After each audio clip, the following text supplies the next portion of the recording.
You're listening to an Airwave Media Podcast. Sick of those trivia podcasts that you don't even understand how to operate and they just have too many levers and buttons? There's got to be a better way. Now there is, with Good Job Brain, an offbeat quiz show and trivia podcast that makes learning new things easy and fun. I just learned that artificial vanilla flavoring sometimes comes from the anal glands of a beaver, and now I can never shake that mental image. Thanks, Good Job Brain. Good Job Brain is available for the low price of just 4 easy payments of free. It's a podcast. Good Job Brain is part of Airwave Media and available on all podcast apps. Operators are standing by.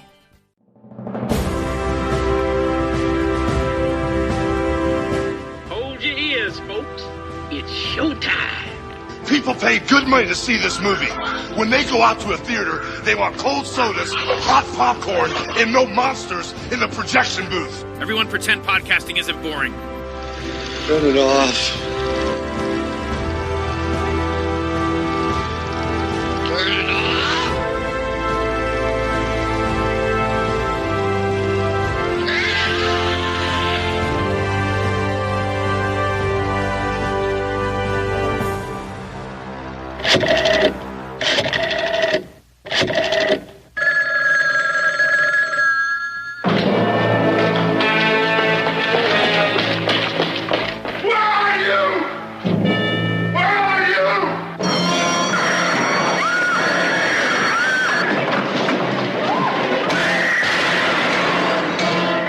Silent partner.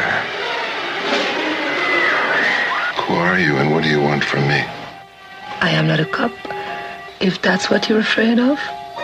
A crime of sheer genius that builds to a climax of sheer terror.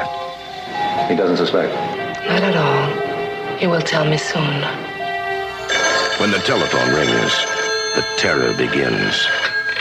Hello? Hello? You're doing it to her like you did it to me. What? Think of where to run. Think of how to hide. Think of how to escape the silent partner. I don't know how you managed to pull it off. Well, I guess you're going to have to tell me one of these days. But we worked it together, didn't we? What on you? You've changed. I'm going to kill you, so help me. I'm going to kill you. Starring Elliott Gould, Christopher Plummer, and Susanna York. One night, when you come home, you'll find me on the inside, and that'll be the night you'll wish you'd never been born. It was the only way to make him the silent partner.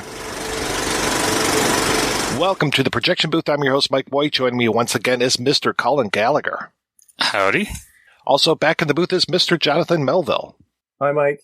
Noirvember 2021 kicks off with a look at Daryl Duke's The Silent Partner. Released in 1978, it was from a screenplay by Curtis Hanson and based on the book Think of a Number by Anders Bodelsen. The film stars Elliott Gould as Miles Cullen, a rather mild-mannered bank teller and keeper of the vault, who figures out that his bank has been targeted for a robbery.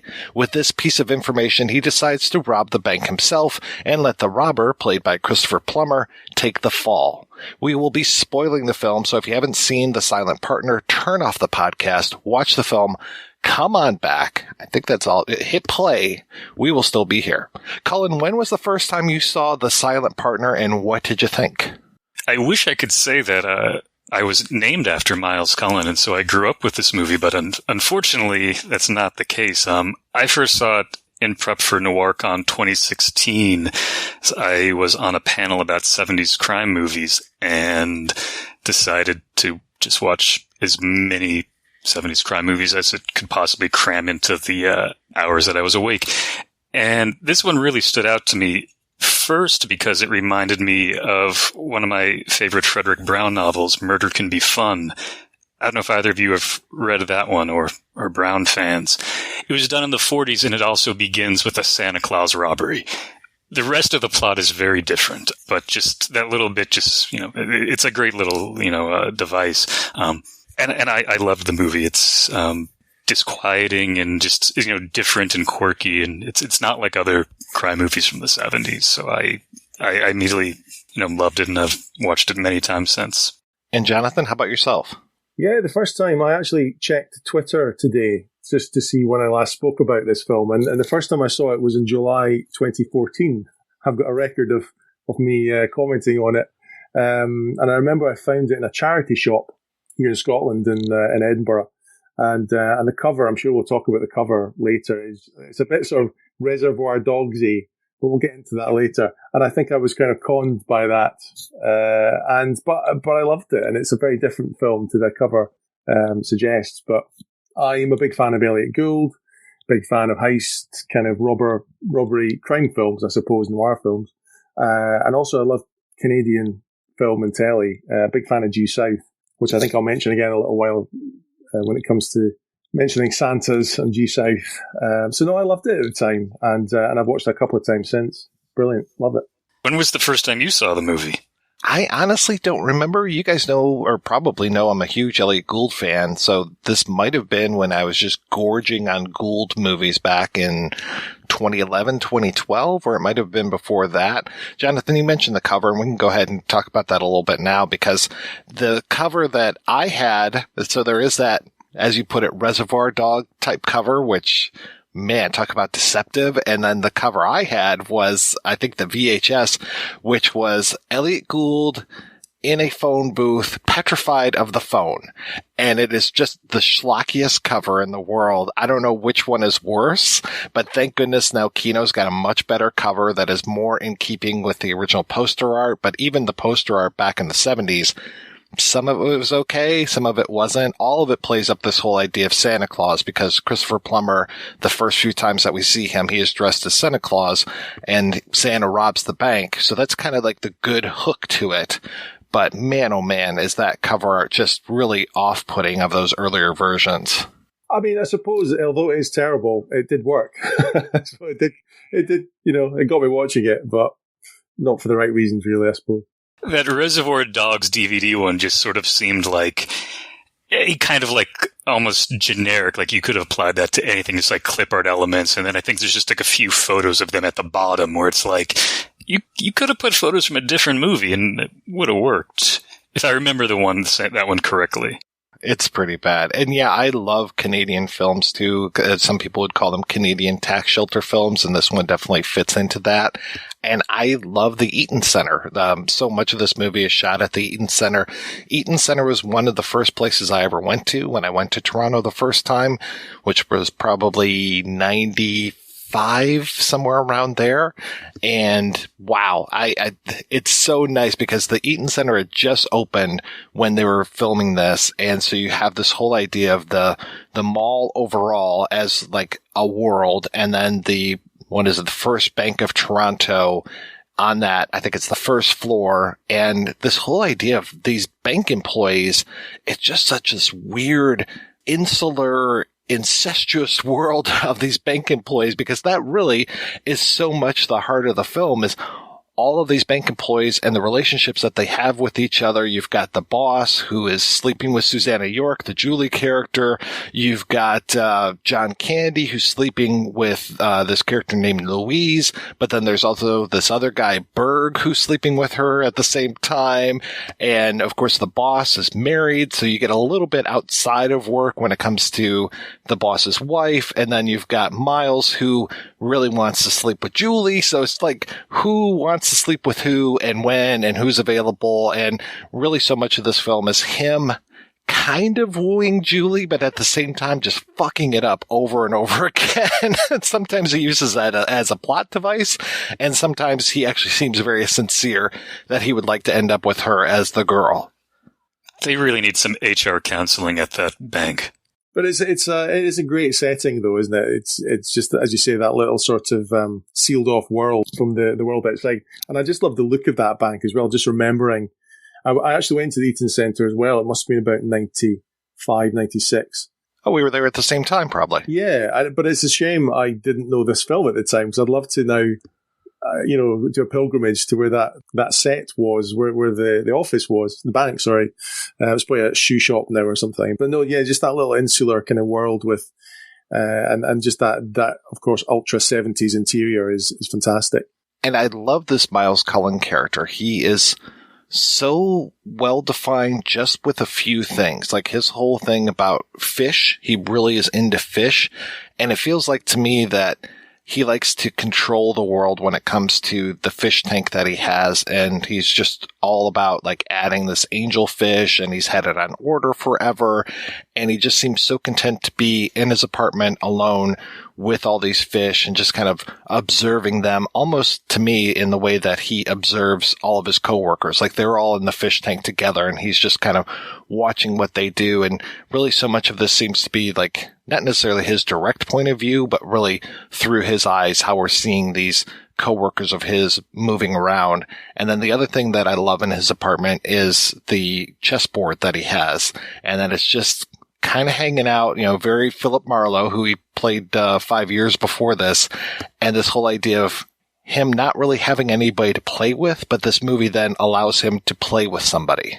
So the fish tank analogy is a really good one, because I think the way the camera angles quite a lot of time, the camera's outside the bank. Of course, it's all glass, that window, and so we're looking through at the humans as Miles is, of course, looking at his fish in his little apartment. And I suppose in enclosed spaces, I mean, everything's quite small, isn't it? You've got the small bank and the small fish tank and the small apartment. Everything kind of takes place in these tiny little spaces. And then inside the bank as well, there's lots of glass as well. Everything you see what everyone's up to. So yeah, there's definitely a lot of that and a lot of observing going on. I think the fish tank, which is unique to this movie, because it's not in the book, and I don't remember it being in the other movies. I think it was a really great addition that in some ways made the main character a little more sympathetic.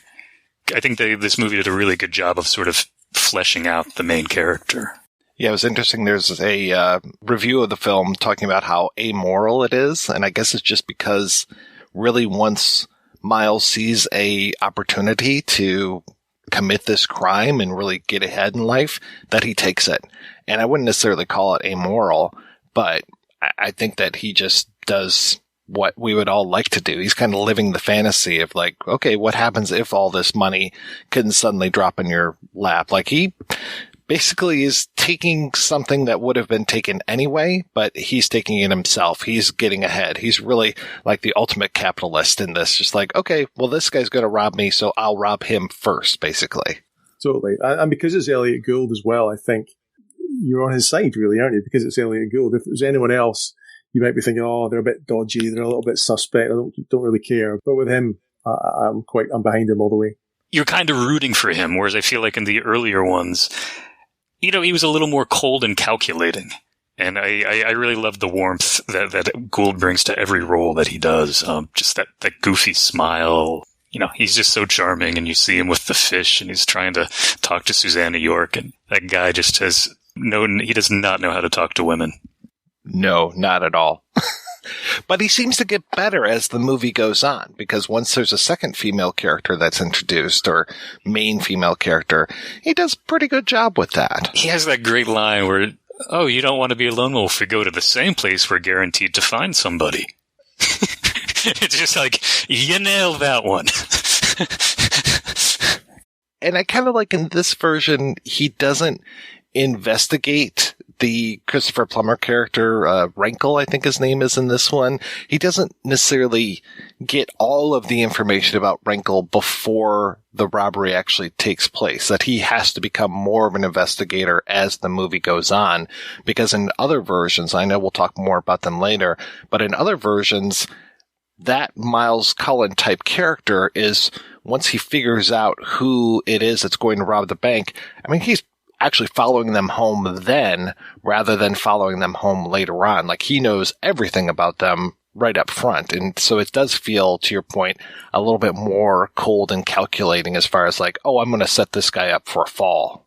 The other versions remind me a little more of like a Patricia Highsmith protagonist, whereas Gould's Miles Cullen, he's a working guy. You know, his boss is a jerk. He's not really invested in his job. And it just seems like he almost stumbles into this where it's just like a light bulb goes off and could I get away with this? Is this going to work? And I feel like he's even a little surprised that it does work. And Miles is a smart guy who, for whatever reason in his life, he's just kind of decided to become this kind of slightly cut off character from other people, isn't he? And he's got his fish. We've already mentioned the fish. That's his world, really.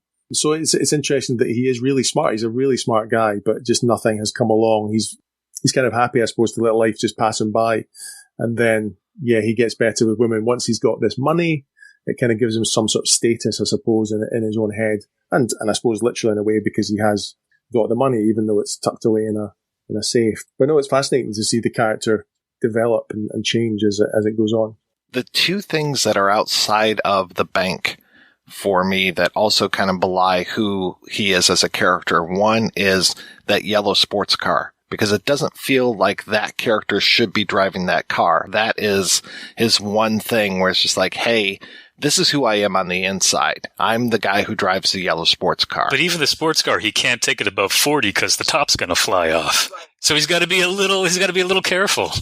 And the other thing that's holding him back is his dad, his father character, and we only really see him once alive, and we don't necessarily know what's going on with him until a little bit later in the scene. There's a nice scene. The first half of the movie takes place around Christmas time, thus the Santa Claus, and it's him and his dad, and they're at this nursing home, and these kids are there, and they're all singing a Christmas carol, and he's sitting there with his dad, and then after it's done, or as the scene kind of winds down, he starts to talk to his dad, and his dad is completely out of it. There's no response whatsoever, and you're just like, has this always been their relationship? Has his dad always been withdrawn? Or, obviously he's withdrawn medically now. He is, kind of nearing the end of his life. And so you're just like, okay, this feels like it's one of those things that's really tethering Miles to this area, is that he's got to take care of his dad. He has this responsibility to his father. And then once his father passes away, I mean, that almost starts the second half of the movie. Like, we start a few months after Christmas time, and then it's bright and sunny at this funeral. I mean, there's a big thing too when it comes to inside versus outside, because you don't necessarily see Gould in the outside during the day that much. There's a lot of night shoots that are happening in here, but it feels like the second half of the movie, more of it is taking place in sunshine. When you have a job like he has 9 to 5, your days don't really exist. No, especially in the wintertime, as we know right now, where it's like, I get up, it's dark, I go to work, I come home, it's dark. I'm living my life in darkness right now. The only time I get to see the sun, if the sun comes out at all, is maybe if I go for a walk at lunchtime. Otherwise, yeah, my entire life is darkness right now. I suppose that ties into that, what we were saying earlier about Miles changing as a character. As you're saying, Mike, it's kind of that his dad passes away and he's now freer, I suppose, and then this money is sitting there waiting for him. So it would have been interesting, I suppose, to see what was going on in his mind in these months in between, because I think I'm right in saying he doesn't really touch the money at all, does he? He just leaves it there. Well, he can't because of the key, of course, yeah. So it's this weird situation where he has this potential new life, but he still can't do anything about it. He's still kind of trapped. Poor guy. Cullen, you brought up Patricia Highsmith, and I definitely see a lot of Strangers on a Train when it comes to this. And it's not necessarily that, I guess, yeah, it is kind of Strangers on a Train insofar as the one character who comes and basically hits on the other is very much the Reichel character, the Christopher Plummer character. There is a strong aura of homoeroticism going on here. And he even says towards the end of the part, I mean, the name of the movie is The Silent Partner. And he keeps saying like, hey, we're partners. We're in this together. And Miles just like, fuck, no, we're not in this together. But I mean, we have that whole thing of like, no, we planned this out together. We're in this together now. And he's like just denying it the whole time. And really, Reichel he's got this weird relationship with women, because after the robbery takes place, and of course during the robbery, it's, there's a gun in my pocket. I'm like, oh, is there a gun in your pocket? Or are you just happy to see me kind of thing? After the robbery, when he finds out that Gould has fucked him, and he literally says, you fucked me. You're fucking her the way you fucked me. Like, that comes up twice in the movie. After he finds out that Gould fucked him, there's that devastating scene of him in the sauna when this girl comes in and wants to make love with him. And he's okay for a little bit, but you hear on the audio track just the number of dollars that were really there and that he should have gotten. And thus think of a number. Like, he realizes just how much money he should have gotten, but then Gould fucked him over. Well, exactly how much was stolen? $48,350. $48,350. $48,350. Yes, it is. But as ball teller, I'm in charge of all of the money kept on the floor at any one time. Well, is there any strategy you're supposed to use in the event of a robbery, laid down by the bank? Well, I'm afraid I'm not at liberty. $48,350. $48,350.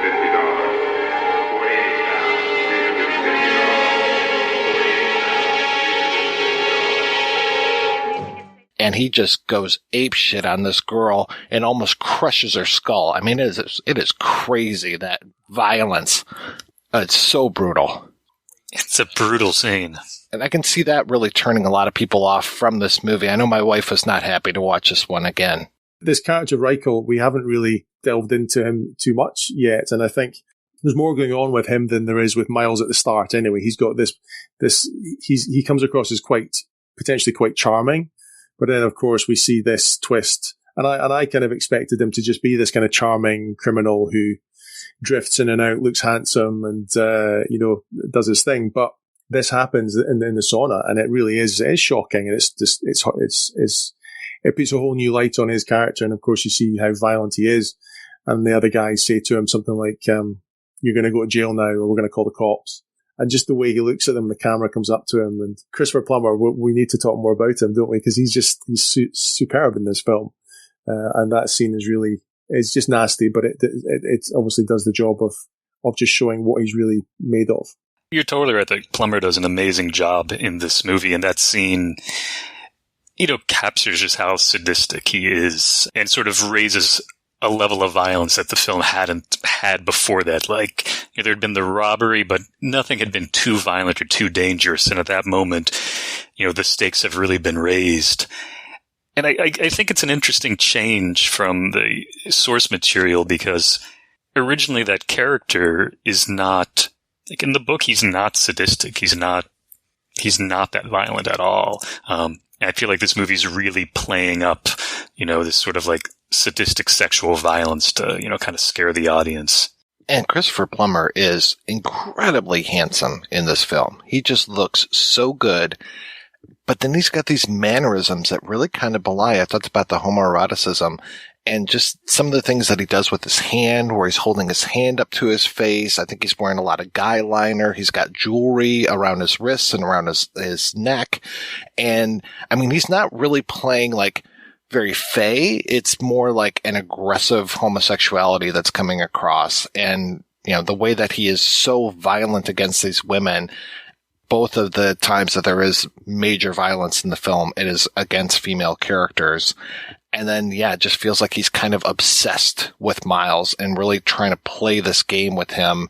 And I think when he says, you fucked her like you fucked me, I think he really would like to fuck Miles Cullen. And I guess that's also sort of Highsmithian in that the criminal is sort of turned on by another criminal. Like, it's this, as you're sort of pointing out, there's this link between, sex attraction and criminality. And I do like when Miles then finally does become that investigator once the robbery takes place, and he is able to follow Reichel and find out where he lives. And then Miles becomes yet another criminality type of thing, because he's already really robbed the bank.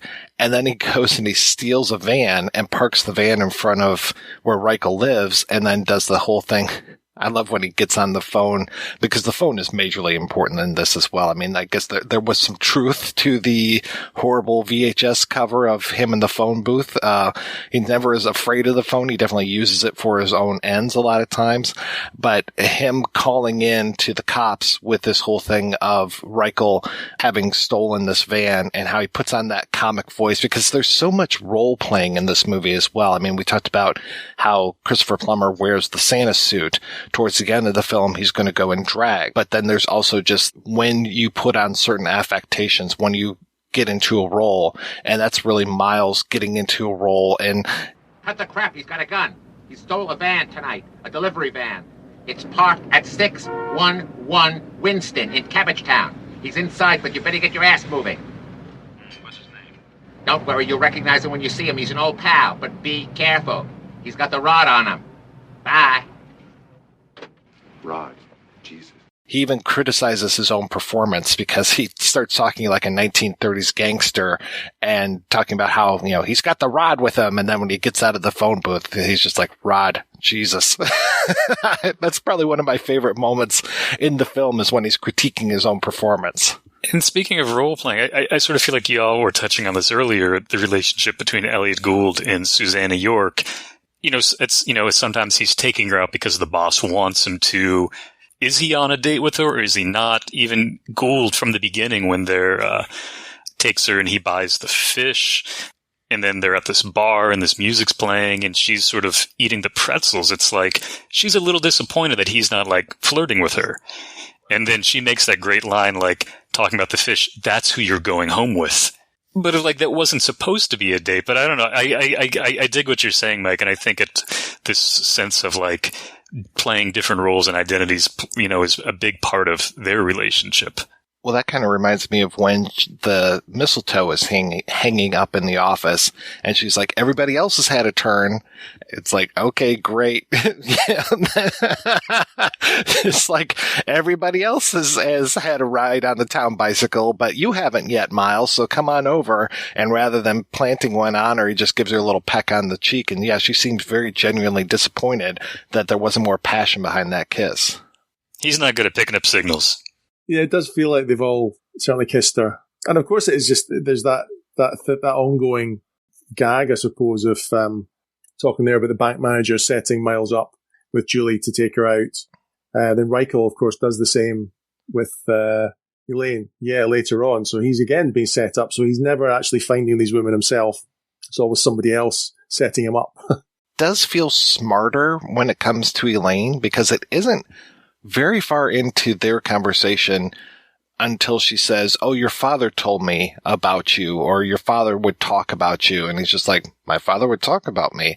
And it's like, you can take that one way as like, oh, I'm surprised because the old man didn't like me. But I think he immediately centers in on the whole idea of, no, my dad was pretty much comatose, so no, he wasn't going to. So as soon as she says that, luckily the warning light goes off. So it feels like after that, then he starts to play with her, and he's the one who finally says, like, what do you really want from me? Really pulls away that curtain. So it's not like the reveal is a shock to him. He's just like, right from that moment, he's just like, okay, something is hinky. We have to figure this out. But, again, he's that investigator, like, all right, let me try to figure out what's happening here with this girl. But she kind of comes in and out. She'll show up at places, again, sending off those warning signals like, here I was just at this place, and all of a sudden this beautiful girl is here. And also she's incredibly attractive, and she just keeps coming on to me, and I'm mild-mannered, meek Miles Cullen.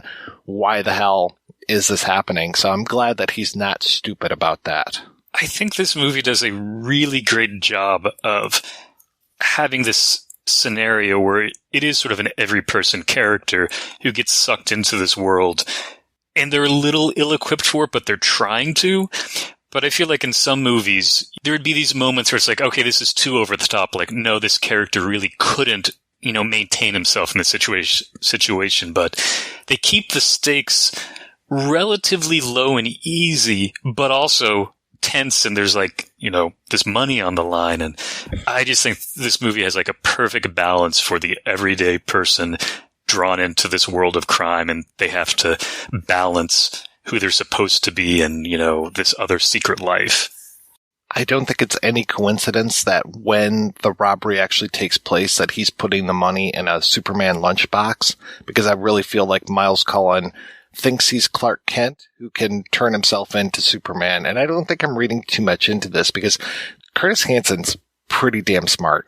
And Daryl Duke was no slouch either. So the changes that they make and the things that they do in this, I think all of them have reasoning behind them. It doesn't feel like anything is just kind of happenstance in this because we are talking about that insular world. This world is very controlled by the people behind this film, and it feels like everything is done for a reason, that there isn't just a mistake. I kept thinking about outside of Miles's window, there's a word in neon, and I kept trying to figure out what that was, because I'm like, I bet you that's got some meaning here too. It's not just a matter of just a word outside of a window. The whole thing that the angelfish is from the Caribbean, and he talks later on about like, I'd love to go someplace warm. We see him with a sun lamp at one point in his apartment trying to get tan. I'm just like, okay, that's probably his dream, that he wants to go to the Caribbean where he could actually maybe see angelfish in the wild. And he wants a pufferfish. I wonder if that is some sort of symbol of a character that can sort of change and, grow big, be something it doesn't look like it's going to be. And poison you with those big spikes on it. Fugu! It is bluefish, sir. But I should warn you that one... Come on, pal, Fugu me! The other thing is with the Superman, there is that connection to Susanna York, isn't there, who was in Superman. Yeah, I think that was the same year, right? Well, I was going to say I should have checked the dates out, but I wonder if it was an in-joke or... I did see this is the same year Elliott Gould was in Matilda. I really love that movie with the boxing kangaroo. We got to talk about that one of these days because I have so many Matilda interviews. It's not even funny because, doing the research on the book, I've just managed to talk to the guy who's actually inside the Matilda costume. I managed to talk to the producer, and I think I might have talked to the writer or director. I can't remember. And then hopefully we can get Elliott back to talk about boxing and kangaroos. Knowing him, he was probably a close personal friend of Muhammad Ali. I mean, the guy seemed to know everybody. Because at one point, and you'll hear in the interview later on, he wanted Mick Jagger to play the Christopher Plummer role. He wanted him for Reichel. And I'm just like, wow. I mean, it wouldn't have worked out with the tax shelter stuff because they needed more Canadian talent on this. You can't get much more Canadian talent than Christopher Plummer. But can you imagine Mick Jagger dressed up as Santa Claus or strutting around in the women's clothes later on? I think that would have been pretty boss. One of the moments that I wanted to talk about, again, going back to the phone, is I love when Miles stands up for himself, and there's that whole thing of, I was talking about closed spaces, and Reichel violates the space. He violates Miles's sanctuary by coming in. Well, he violates it a few times. The first time he comes in, he just happens to turn a light on. And then he calls up Miles and is like, "Did you see that light by your lamp?" And starts talking about the chess problem that he has on his board. And then, as we go through, it gets worse and worse. He trashes the place. He trashes the place again and murders the one woman in the apartment. One of the most horrific scenes. But I think it's either that first conversation or the second conversation when Miles invites Reichel up to the apartment, and then Reichel goes downstairs and then does the same trick to Reichel by calling upstairs. And then when he just tells him, "Go fuck yourself," it's like, oh, that's nice. I really like when he kind of starts to stand up for himself. That is a fantastic moment. Yeah. Just seeing him running down the stairs, getting the better of him. I don't know. It's not really a connection to it, really, but I was watching The Long Goodbye last night. And there's a brilliant moment in that where he runs down the stairs to beat the baddies down. They take the lift and he takes the stairs. So it just came to mind that little trick that he plays on his opponents in a couple of films. But no, it's brilliant seeing him kind of almost turning the tables on Reichel. And we talked a little bit about playing a role, and I really like that. Eventually I don't think he trusts Elaine enough, but he uses her to finally get to the money in the box. Like we said earlier, he has keys. He actually puts the money that he steals back in the bank, like the one place that nobody's going to look for it. He puts it into a safety deposit box, figures out how these things work, puts it in there, hides the keys in a jam jar, which then his landlady ends up throwing out after his apartment has been trashed at one point. He's just desperate to figure out a way to try to get that money, try to get back into that safety deposit box. So he ends up using Elaine. So just the same way you mentioned how Reichel is doing the same thing as the boss by, sending this woman and keeping him company and these things. Elliott Gould then, or Miles, ends up using Elaine to his own purposes. And so she's there at the bank dressed up in this kind of fuzzy wig, these kind of things, big sunglasses. So he's, got her play acting. And then they're racing against time because Susanna York's character is the one who owns all of the safety deposit boxes. That's her role at the bank. That then he has to go outside, grab her, and then make this lovelorn confession to her, kiss her, and that's how he manages to get Elaine out of the bank. I really like how there's multiple roles being played all in one scene, and it's really super tense. That scene just breaks my heart because it's a moment where it's just like Elliott Gould is finally, connecting with Susanna York, and she's just so into this moment. And then when she's like, "When can I see you again?" and he's like, "Oh, not tonight," it just feels like a real betrayal.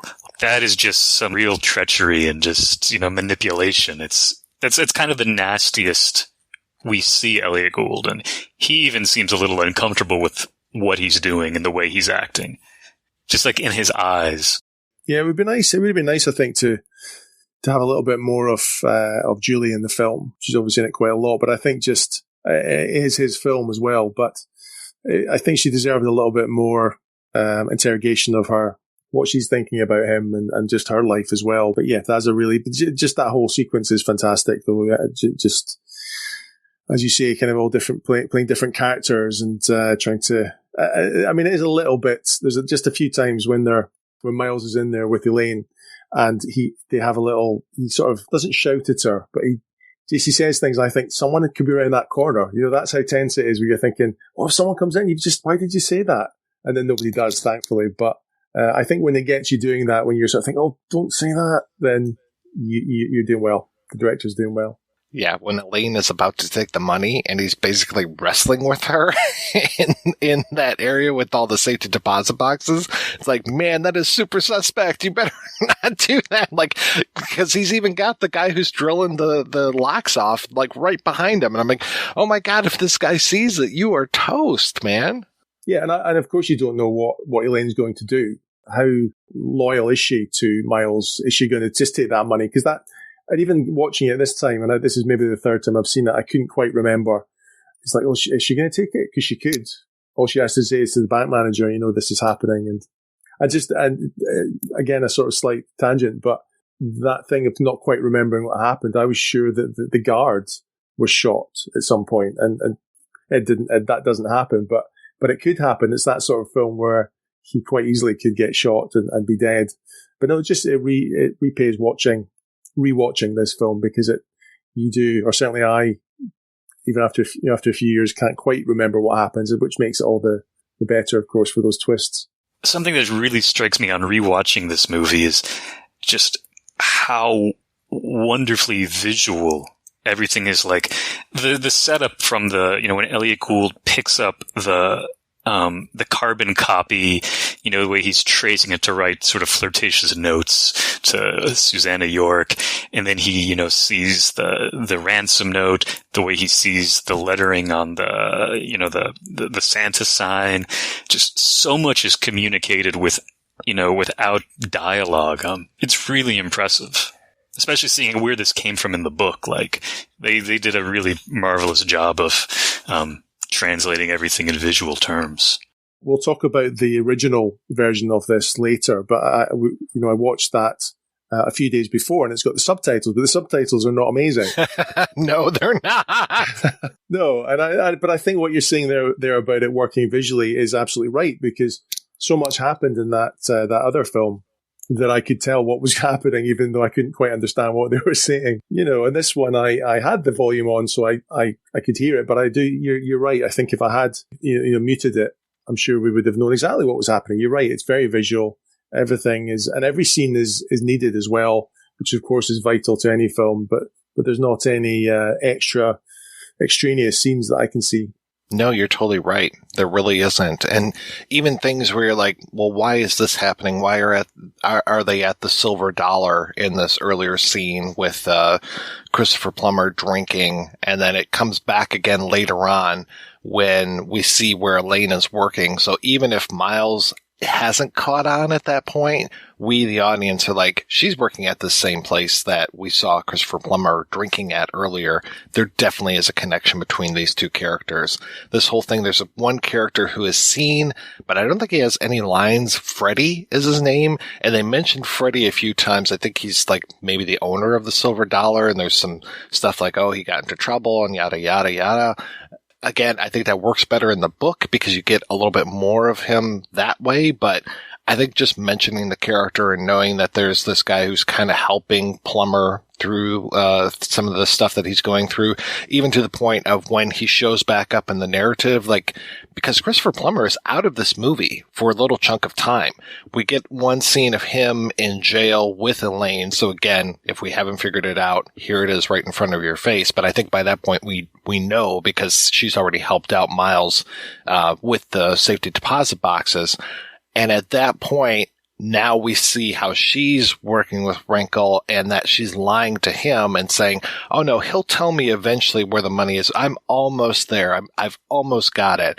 And then when he shows up suddenly, when Elaine and Miles are having dinner, I think he even mentions that Freddie guy again to be like, oh yeah, Freddie convinced them to lower the charges and help me out of jail sooner.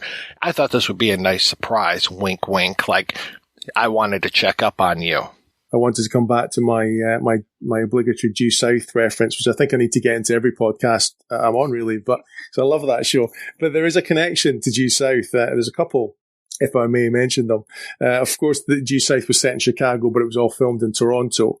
And there's an episode called Gift of the Wheelman, written by Paul Haggis from 1990. What would it be? 3 or 4, which has a gang of Santas robbing a bank. So I was Googling and trying to see if I could see any more connections and trying to see if Paul Haggis had maybe watched this film and it maybe inspired him for his episode. But there is one other connection that I could find, which is the detective Willard, played by Ken Pogue, in this film, is also in the pilot episode of Due South as Gerard. And I think he pops up again later on. But I just love the idea that Toronto seems to be this place where Santas are all criminals. If Paul Haggis is listening and he wants to let us know if it was inspired by the Silent Partner, I would love to know. And I'm glad that they are shooting Toronto as Toronto. You mentioned Chicago as Toronto, but this one is very Toronto as Toronto. We get the CN Tower, we get the Eaton Center. There's no hiding that this is a Toronto movie. And it's just really nice to see the fact that they're not hiding it and it's not Chicago or they're not faking it. And it really works, I think. It's just nice to see a film in a different city and the CN Tower pops up. I think is it only once maybe at the end, but it's just nice. It's nice to see it's not been. Yeah, and they throw in little things like, oh, that was down on Queen Street. And I'm just like, that's nice. It really feels of a place and not of a place pretending to be a different place. I feel like I kind of brush past the beginning of the film a little too quickly. So if there is other stuff that you guys want to talk about, I apologize, and we can definitely come back to it or talk about it now. Santa, I want a pelican in a train. Oh, you do you? Will I get them? Oh, yes. Will I really get them? Yes. Percy? Yes. Both of them? Both of them. Mom, Santa's going to give me everything I want. He's got my toys in his pocket. Everything I want. kid. He's got my toys in his That's enough. Percy? Mom, Santa's gonna... I don't think so, dear. Mom, Santa's gonna give me everything I want. Go ahead. I left my checkbook at home. Thank you. I kind of wonder if Miles sees Wrinkle as being a little weak because he keeps coming in and then backing off. Though Wrinkle is very smart when he decides to come into the bank. He knows who's bringing in big cash deposits, as he's figured that out, even off screen. And then the 2 times that we see this one kind of shady looking businessman bringing in these deposits. I mean, shady insofar as he's he's like a lech. He starts making remarks about, I think her name is Louise, the one that John Candy ends up marrying, who seems to be pregnant with Berg's child rather than John Candy's child. Oh, too much Christmas cheer. It's like, yeah, we saw this other guy fucking your wife at the Christmas party. Okay. And I love how Berg is right there toasting him and all this. He's a scumbag. Par excellence. Berg is a scumbag. The guy who's bringing in the money seems to be a scumbag, talking about this girl with these big tits and stuff. And I'm just like, oh man. And there's like a lot of those weird, like, oh, I'd like to get in her box, like those kind of lines in this movie. I'm like, okay, yeah, you're really just showing me your character with this thing. I believe those characters and the deliveries. I love Louise's t-shirts. Like a penalty for early withdrawal. Bankers do it with interest. I mean, those things are just so tacky, but I don't know. This movie has like a weird sense, like it's almost like the movie has a weird sense of humor, because that almost seems like a parody. Like, who would wear that if you work at a bank? But other parts, like, it's not, the movie's definitely not a parody. It's like very serious, intense. But yeah, just like odd little moments of levity that's like unexpected. And I really love that, the atmosphere it creates with those elements. You're totally right about the levity, or just the fact that it does have a sense of humor.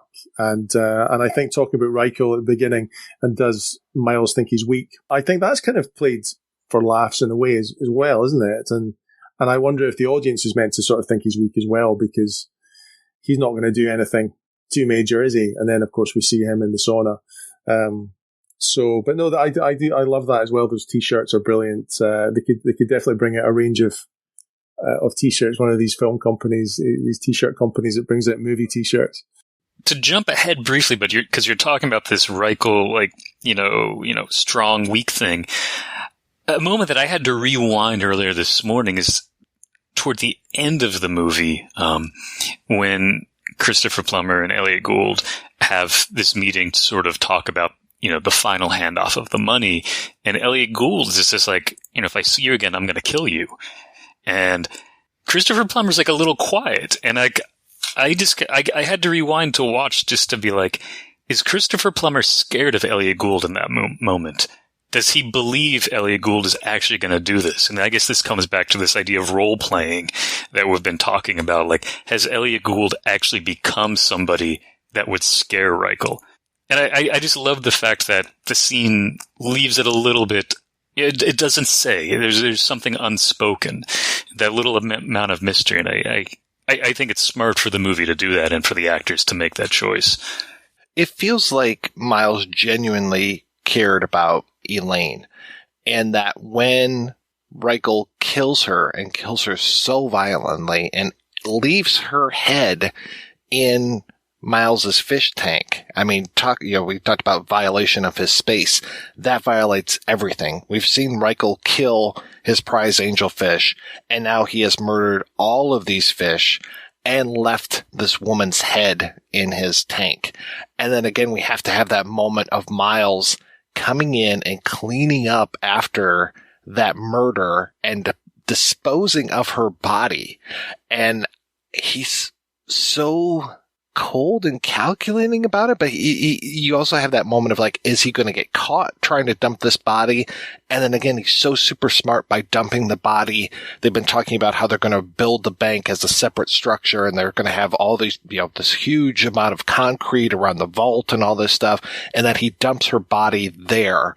Basically, again, he's hidden the money in his own bank. Now he's hiding the body in the bank that is yet to be. Super smart. And then, that scene of those two together, because this kind of reminds me a little bit of, like Star Trek 2 or Star Trek 6, which also had Christopher Plummer in there. This whole idea of these characters squaring off against each other, but not really seeing each other very often. I know, like, Khan and Kirk are never actually in the same place. You do have the scenes of Miles and Reichel in the same place, but so much of their communication is through the phone, or where they can't necessarily talk directly to one another. Like in the bank, there's the whole, like, he knows what Reichel is going to do in the first time, and is able to fuck him over because of that. And then he basically knows the second time when Wrinkle comes in, now dressed as a woman, what's going to happen. And I like that Miles is just like, you came in too early, critiquing his performance. Like, you came in too early. There are too many people in this bank. And then that he starts to put on that public fight about things and ends up literally fucking over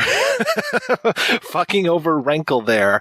And, talking about the sexuality of this film, I mean, Wrinkle finally gets his gun off, manages to shoot Elliott Gould, but, he shoots him in the famous shoulder shot so that he's not going to die or anything. But man, I love that really at the end of the day, Miles outsmarts this guy twice, and that he proves he's the better chess player and manages to fuck over Wrinkle with this whole thing. And then even Wrinkle's final words of, he gave me the bank's money, and I love the security guard. Well, of course he gave you the bank's money. He's not going to give you his own. I'm like, oh, that was nice. And that look on Wrinkle's face when he realizes, that is just, I think, almost the moment of the film for me. Just the realization that, oh fuck, he got me. It's incredible. Just that look. I don't know how many times he did that, or if that was the one and only time, but it was beautiful. It's a very neat ending, isn't it? And just yet another surprise. There's just so many little surprises, because it's all small things that happen, as we've said many times. It's a small film, but within that world, it's quite a big thing to happen, that he has conned him, and he's given him that, just when he throws over that bit of paper and he picks it up and he's, oh no.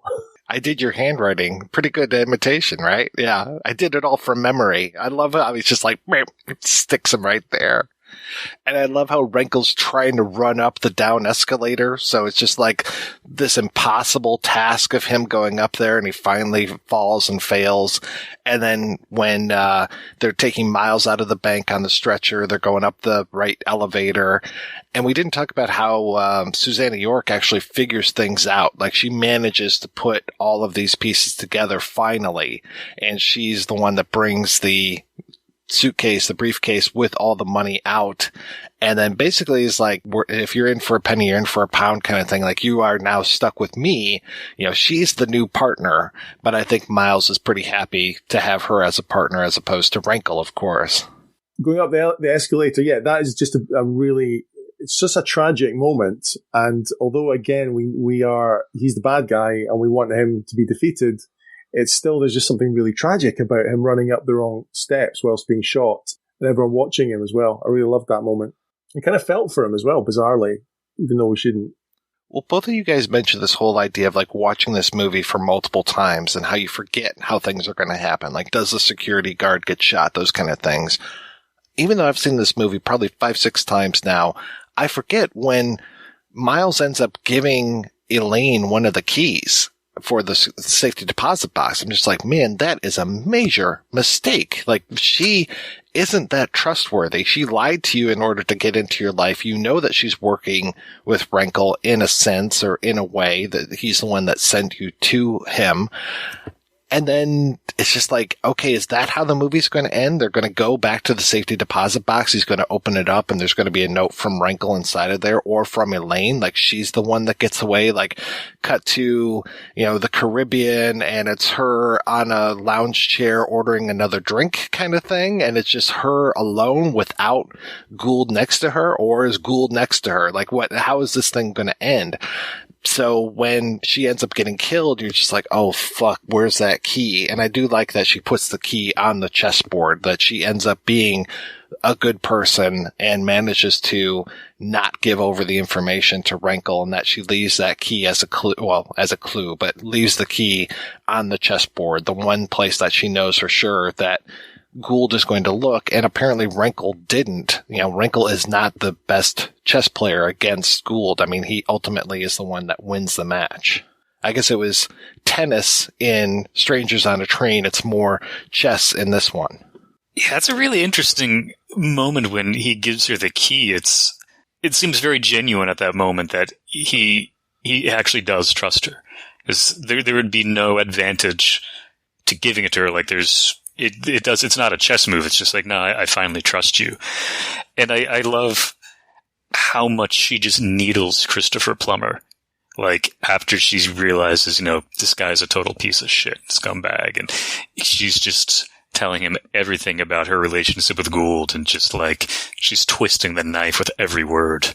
Yeah, I can't say she deserved what she got, but I'm not surprised she got what she got after just kind of being dumb about the way that she was taunting him. It wasn't smart. She definitely did not deserve that at all. And even, maybe both of you know more about this, but I think the way she's killed, which is just excessively cruel, that Daryl Duke didn't want that in the movie, if I remember correctly. No, he either left the project or was kicked off the project, and then that was Hanson that ended up directing that. So Gould does talk a little bit more about that in the interview, thank goodness. So speaking of, let's go ahead and take a break, and we're going to play an interview with Elliott Gould right after these brief messages. Sick of those trivia podcasts that you don't even understand how to operate and they just have too many levers and buttons? There's got to be a better way. Now there is, with Good Job Brain, an offbeat quiz show and trivia podcast that makes learning new things easy and fun. I just learned that artificial vanilla flavoring sometimes comes from the anal glands of a beaver, and now I can never shake that mental image. Thanks, Good Job Brain. Good Job Brain is available for the low price of just 4 easy payments of free. It's a podcast. Good Job Brain is part of Airwave Media and available on all podcast apps. Operators are standing by. I'm Dave Hunt, and I'm one of the co-hosts for Super True Stories, a podcast where two guys suffer through and report back on some of the worst documentaries you can stream for free. And I'm Axel Cohagen, the other co-host. Film is a beautiful lie that teaches us about who we are on the inside. Dave and I look at the documentaries that are the ugliest of truths, teaching you about mixed martial arts and fishing, poorly faked ghost stories, and everything you wanted to know about core production values and stock footage. Check us out on iTunes, Google Play, or at supertruestories.com.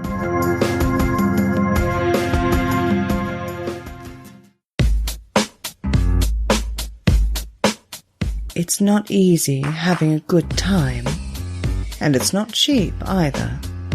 Every week, the projection booth brings you a new show, possibly even 2, focusing on all genres of cinema. If you've sat through the 7-hour Conan episode, the 6-hour Star Wars episode, or even the hour-long Superbman episode, you know that Mike and his co-host put forth a lot of work into researching the movies, tracking down the interview subjects, and putting together one of the best podcasts on the internet. Now I'm asking you if you can repay all that hard work by giving back to the projection booth. The show has a Patreon fundraiser at Patreon. That's patreon.com/projection booth. You can donate as little as $1 a month. That's $12 a year. At least 50 great shows and 2 terrible ones. That's the price of 2 matinee tickets. Now, isn't the projection booth worth it? Once again, that's patreon.com/projection booth. Donate today. It's the right thing to do.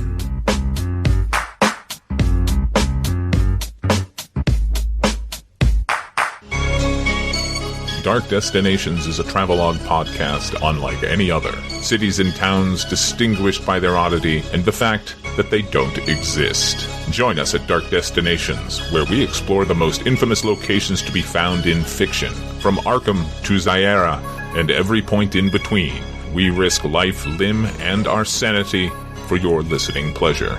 Dark Destinations can be found at fathermalone.com and on iTunes. You seem to be super busy in 1977-76. There were so many projects that you were involved in, even before you got to The Silent Partner. Can you tell me a little bit about where you were in your career at that point? 1977 was a rather prolific year. I shot Capricorn 1 in 1977. Oh, wait a minute. 1977. Yeah, you're going to like this. I believe I shot Capricorn 1. And then prior to making The Silent Partner, I co-hosted a primetime network presentation show, the Photoplay Awards, with Angie Dickinson. And the remarkable thing about it was that after our last rehearsal, management came to me and said, Alfred Hitchcock is here to claim his award during the show. Can he sit in your room, being that your room is closest to the stage? And I said, naturally. And so that was the first time that I met Alfred Hitchcock. So when I came back to my room, there was Alfred Hitchcock with someone minding him. And I said to him, are you going to make another film? And he said to me, and I quote, I'm toying with one now, he said.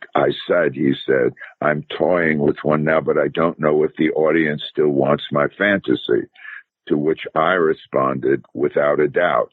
And then I spoke with him very briefly. He had seen The Long Goodbye, and he liked it. And then in 77, of course, I was going to Toronto to participate in making The Silent Partner, and I knew I wanted it to be a genre film, like Hitchcockian. And then that's when we made The Silent Partner. Afterwards, I made another film, but let's just work up to and including The Silent Partner. From what I understand, you and Daryl Duke had the same agent, and that's how you two connected on this film. Is that correct? Correct. But I remember I wasn't committed to it, and that I very much appreciate Daryl. We had talked about making more films together. So we had a meeting in the boardroom of CMA or ICM, whatever they were called at that point. Jack Gilardi was the agent for Daryl and for me. And it was just Daryl and me in the room. I was not committed. I'm sure I'd read the script, the excellent script by Curtis Hanson. I also knew that it had been based on a Scandinavian novel. Think of a number. So Daryl said to me in this meeting with just the two of us, he said, I don't want to see any of you in the movie. And I thought, is there someone else here? I mean, who are you talking to? What do you mean? A, I'm not committed to you. I'm not committed to the picture.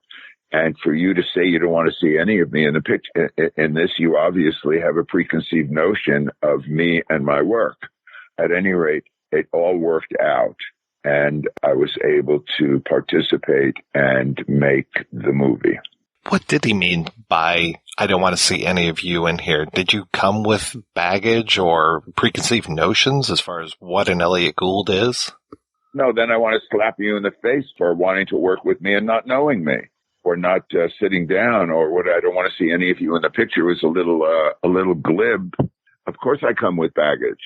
I'll tell you right now, I've got a very nice blue hoodie on, and I've got a scarf, wearing my underwear. I mean, eventually, Daryl wanted me to do Soda Cracker for him, which was the new mounted policeman without a horse.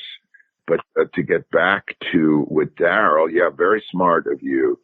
So therefore, to talk in the meeting, I don't want to see any of you in the picture. I guess that's where he started to engage me.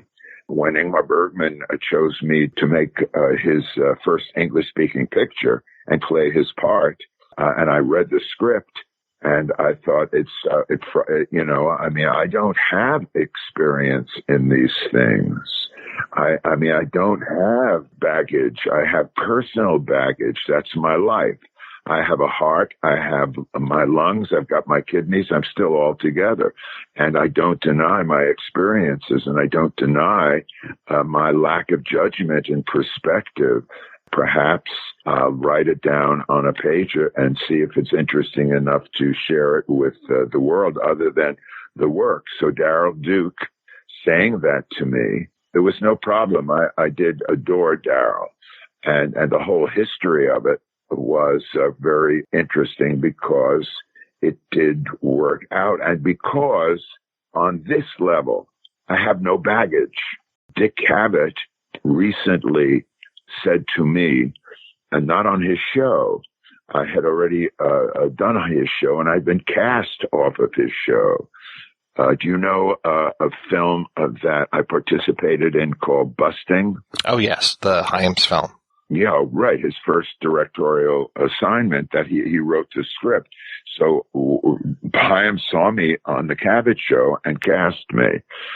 Cavett said to me in recent times, you're one of two or maybe three people I've ever known who's made it.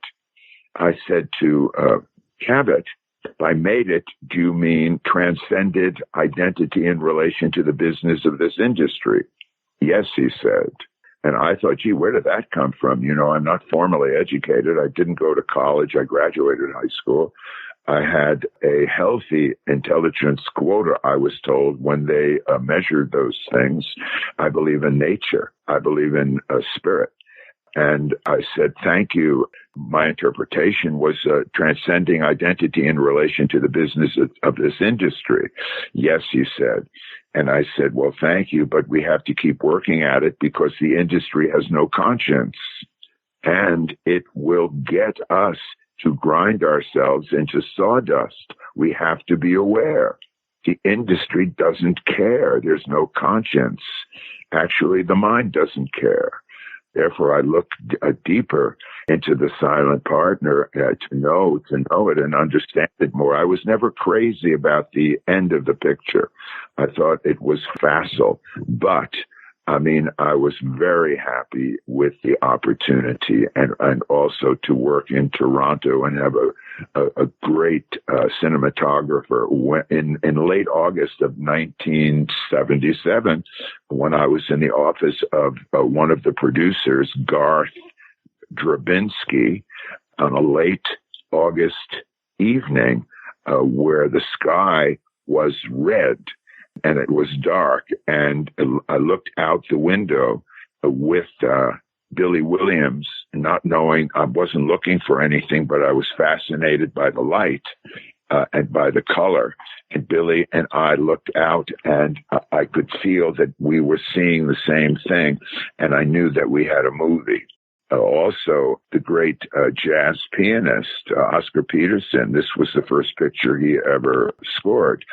As I was then on my way in 1978 to Rhodos in the Greek islands to participate in a picture that was photographed by Gil Turner, the guy who photographed Dr. Strangelove, and where I was able to meet and work with David Niven. The great, great David Niven, one of the sweetest, most wonderful human beings. I had to stop in Toronto to do post-production on The Silent Partner. They showed me the picture, and there were some things in the picture that I didn't know, where they put the beheading. They put the head of Celine Lomez in the fish tank. They had let Daryl go, and Curtis Hanson took the picture over. I was very upset, and I didn't understand that. I called Daryl, who was in Vancouver, where he lived, and Daryl said to me that his cut of the picture he felt was like a minute or so away from what we wanted.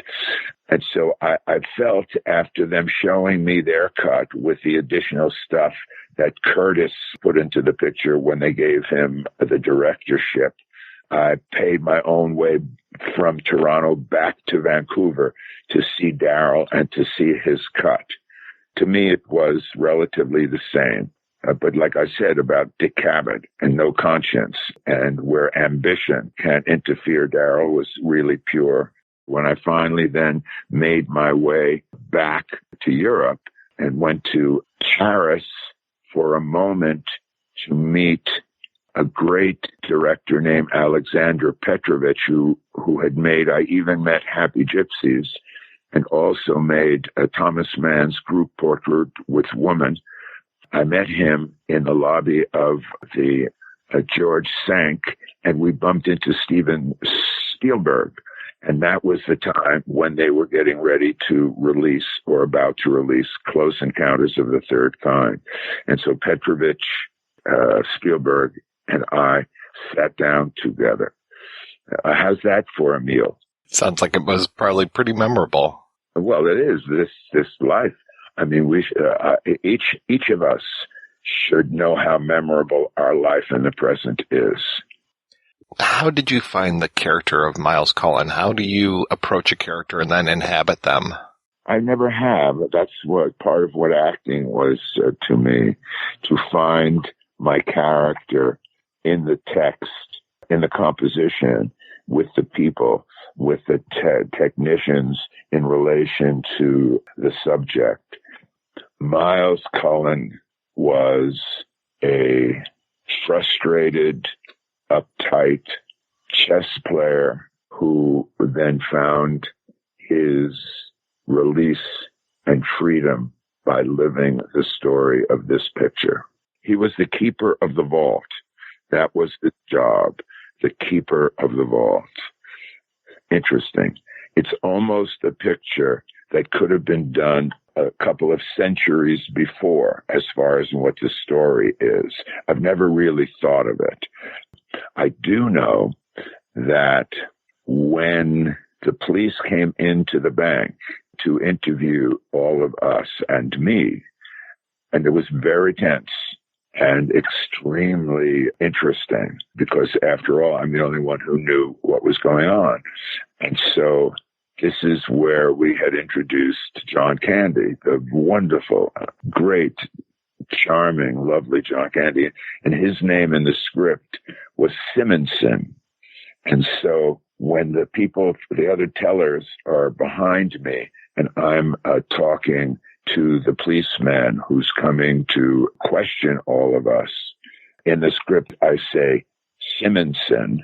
And I thought, no, what's Simonson? He should have a first name. Now, what would his first name be? And we're on the set and we're preparing to shoot. And I said, what could be John Candy's first name? And I thought, Raoul. I thought that was so funny that he would be Raoul. And so when I said Raoul, I started to laugh. And here we have a very, very tense scene. And, it took a while. Raoul. Yeah, I give you Raoul Simonson, right? How was John Candy to work with? I mean, he was so young and so early in his career. Oh, he was great. I'd heard about John Candy. I mean, he was just wonderful. But I tell you, I had wanted to cast Mick Jagger in the role of the silent partner in Christopher Plummer's part. And I mean, again, I have nothing to say. I mean, but I'm really close. But they cast, lucky for me, because Christopher Plummer gave me a touch of class in that, and also with Susanna York. I think I'd worked with her, or Altman had worked with her. Altman did Images with her, and of course, I'm a great devotee of A Man for All Seasons and Fred Zinnemann. I can hardly talk about her; it takes my breath away. She's the daughter. Oh my God, makes me want to weep. There you have more to chew on. You mentioned that Miles is a chess player, which, ironically enough, Philip Marlowe is a chess player as well. But Miles doesn't have anybody to play with, and I think that's so central to that character as he's looking to play. So he has no relationship. Have to make a relationship with his a deeper self in him. I tell very few people, but I can share, and I have to be careful because I'm so transparent. And in my process, to attain honesty and truth so as I don't have to think. I tell younger people, very few people, but share. I believe that there's nothing of value other than what we have to share. And that it's one thing to share goodness and accomplishment, and it's another thing to share a problem. And once people are willing and capable of communicating directly like this, we can then see that no one of us can have a problem that one of us didn't have before. But with that in mind, I share that I don't lie, I don't steal, and I don't cheat. And I lied, and I stole, and I cheated. But thank goodness I was able to catch myself like a puppy or a kitten because I couldn't be so transparent if I had anything to hide. So it's embarrassing. And then when a lifelong friend said to me, "What did you steal? What did you steal?" So therefore I said to this lifelong friend when he said, "What did you steal?" And I said, "You cocksucker, you're going to judge me besides your heart. What did I steal besides a Tootsie Roll or a pretzel from the candy store? What did I steal? At least I didn't sell you life insurance." There you have it. And for people to look at one another, to look inside yourself and see that. So that part. And that possibly was in terms well, Curtis Hanson wrote a terrific script that there have been people, including Quentin Tarantino, who through time have been interested in remaking The Silent Partner. And The Silent Partner, I mean, it can be. I mean, I hold my family, my children, and nature holy, so again, I'm so grateful to have been able to endure and survive. If memory serves, the Eaton Center in Toronto was open just a little bit before you guys started shooting there, if not right around that exact same time. How was that shooting in Toronto at that time? Perfect. It was great. It was just great. We had there is Joel. I mean, the two guys who supplied money for us to make the picture were Caro Loco. It was Andy Viner and Mario Cassar. And they had a history. But I can't think of Joel. Joel was a producer, and also he may have been production manager. His name would come to me. I have it. I think it's Joel Michaels. That's right. I'd love to say hello to him, because I remember we were working through the night once and they didn't have food for the crew. And they said, "Okay, you've got an hour or 45 minutes go," and nothing was open. And I was really a bit taken back. And I said, "You have to have hot soup for the crew. It's cold out here.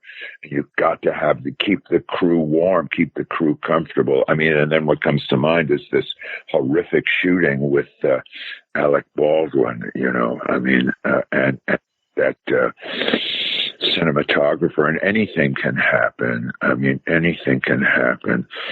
So you bring to mind, what a wonderful time for me to be able to talk with you about The Silent Partner. That's great. You mentioned that you talked a little bit with Oscar Peterson about the soundtrack, and I was curious what he thought about the final. No. I bumped into him in the White Elephant in London. And probably it was 1978 because, speaking of Hitchcock, in 1978, I got an assignment to participate in remaking Alfred Hitchcock's The Lady Vanishes, one of his masterpieces.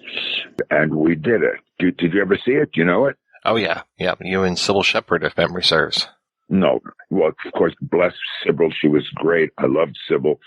Peter Bogdanovich didn't want to let her see Ingmar Bergman's Magic Flute with me, but Sybil was great. No, let's see, the magic was Angela Lansbury.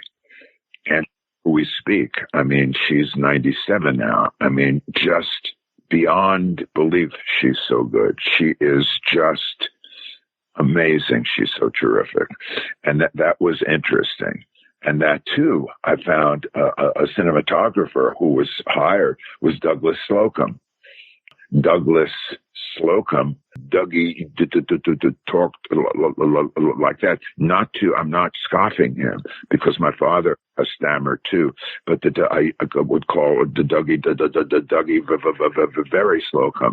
And he said to me, we were at Pinewood Studios in 1978, and that's around the time I'll revisit Oscar Peterson, when Dougie said to me, off the stage at the studio, how did you escape? He said, and I said, well, thanks for the compliment, but there is no escape. And how I endured and survived was simply by staying in the dark, by hiding in the dark. It was so frightening. So I bumped into Oscar Peterson. I was with Herb Gardner, and we bumped into Oscar, and I was able to talk with Oscar, who had seen the film. I said, was it worth it? I mean, did your experience, was it validated by the result of the film? Did you like it? He said he did. He said he did. The White Elephant. That's good. The White Elephant. That was the name of the restaurant. It's such a good score. It's just that music is so good. I have to really revisit it because I'm so deeply involved, and I don't want to fall in love with anything, you know. I mean, I love, all I care about is us. And Hitchcock, off of there in 78 is when I was able to spend real quality time with Hitchcock after I got back from shooting The Lady Vanishes. How was that hanging out with him?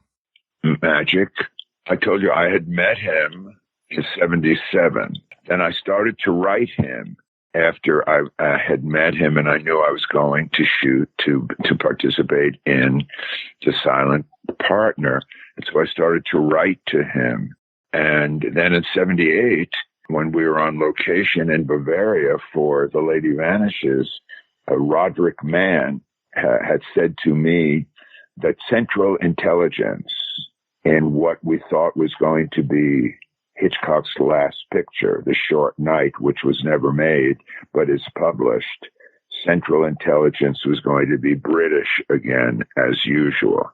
I thought, well, I could think it now. It's now or never for America.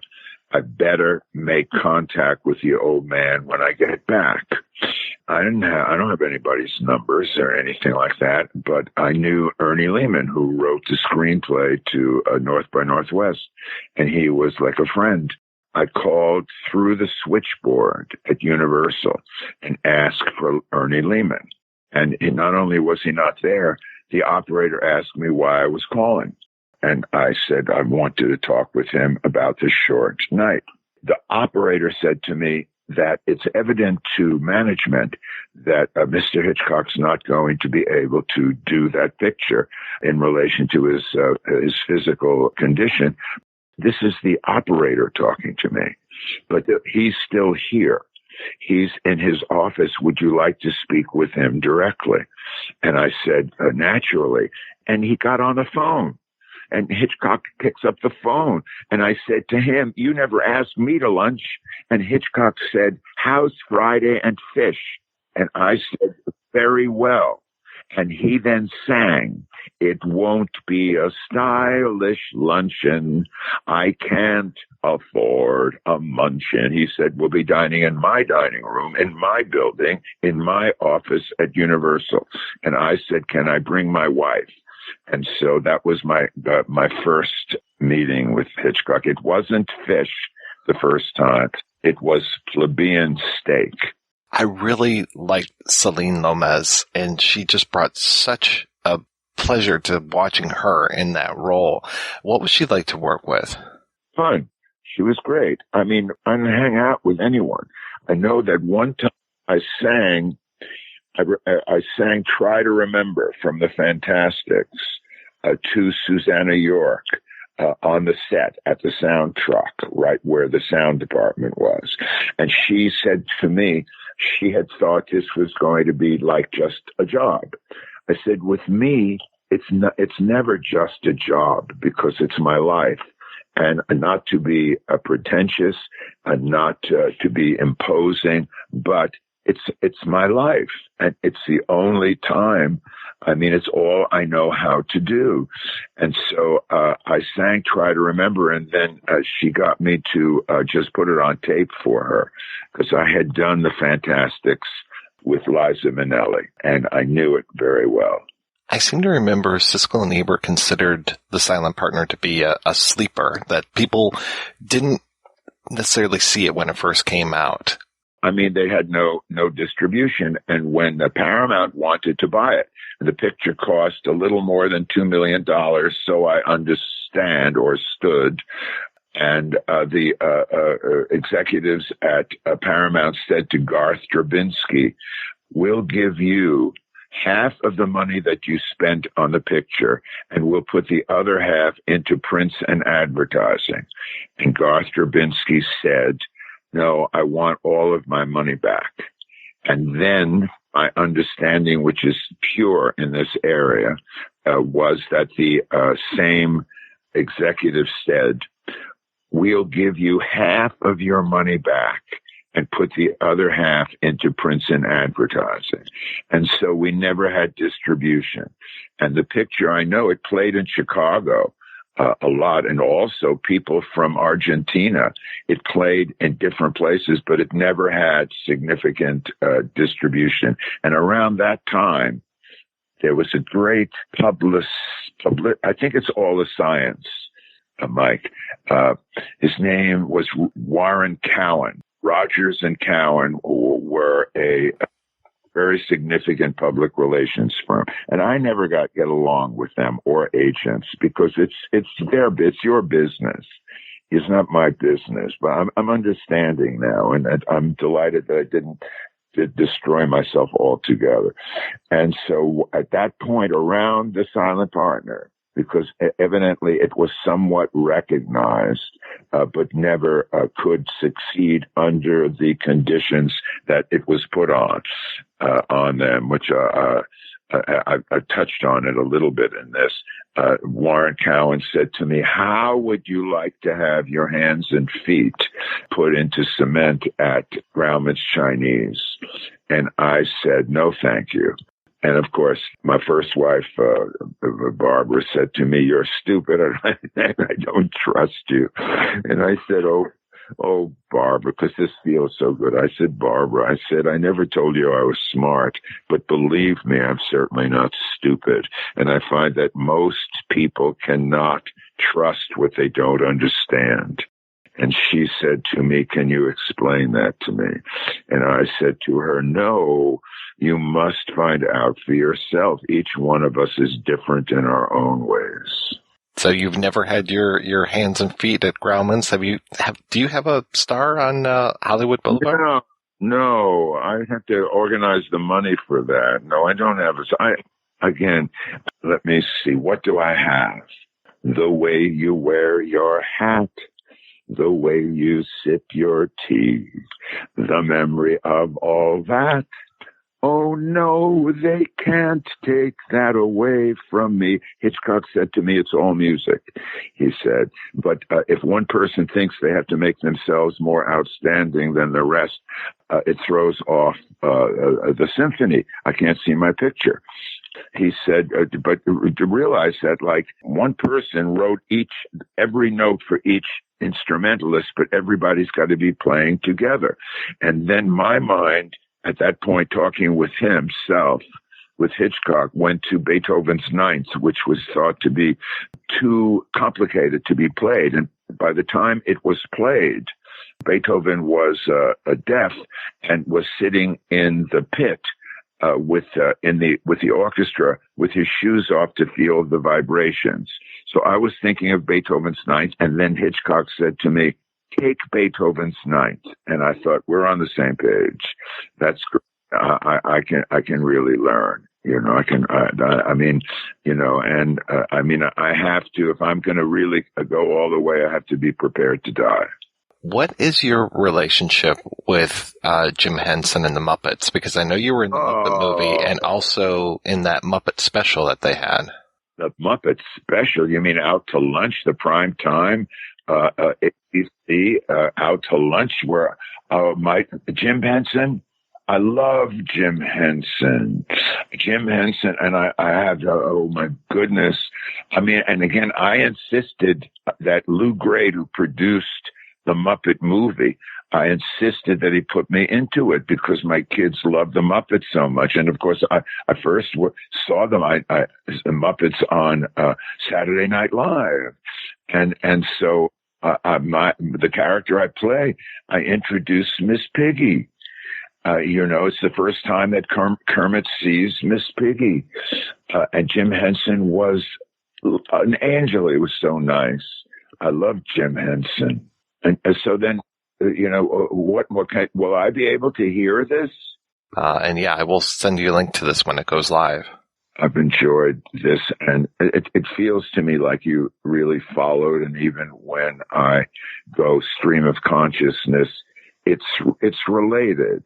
The two things that saved my life, besides my mother and the women who bore my children, were a movie camera and philosophy. And the movie camera was in the third film that I participated in, which was Paul Mazursky's directorial debut of Bob and Carol and Ted and Alice. And each of the four principals had a fantasy. And my wife in the picture, and I don't think that this scene is in it, but was, of course, she was so wonderfully played by Diane Cannon. Her fantasy was that every man in her mind wanted to dance with her. So Mazursky staged a scene at Columbia Pictures on a sound stage with 350 male extras and me and her. And so we were doing this whole scene, and we had to break for union regulations. I'm a unionist. And so they turned the lights down, and everybody had to break for 10 minutes or so. And as usual, I had no place to go, and I just stayed there, and it was just me and the camera. And I realized, the camera doesn't give me problems. I give me problems. The camera doesn't promote me. It doesn't lie to me. It doesn't manipulate me. It just reports what I do, and I could see it clearly and objectively and in focus, which that was my first objective relationship in existence. And then philosophy, the Greek definition of philosophy, I believe, is for the love of knowledge.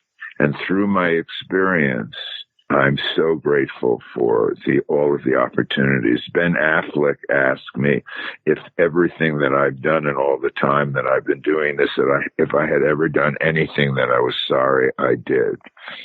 And I said, and this is the only time Benny and I ever talked. I'm friendly with Casey.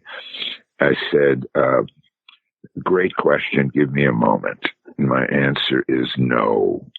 That would be so disloyal. Sometimes things don't work, but I mean, we do the best we can. And there's so many people who are dependent on our work to make their livelihood. If I did something and then I was sorry I did it, I mean, I want to learn from everything. Sometimes it's great. What a privilege to fail. I mean, how we look at it. I never want to fail, but I want to grow. I want to understand, and part of our problems as a culture, as a species, is we think we can stay the same. And so we build these statues. Oh, my gosh. So that's great, Mike. Is this the second time we've ever spoken? Second time official interview, but we've spoken many times before. Well, that's great. The timing is perfect. I'm deeply touched, and I hope that you and your audience can accept me and tolerate me as simply being one of us who's gotten here.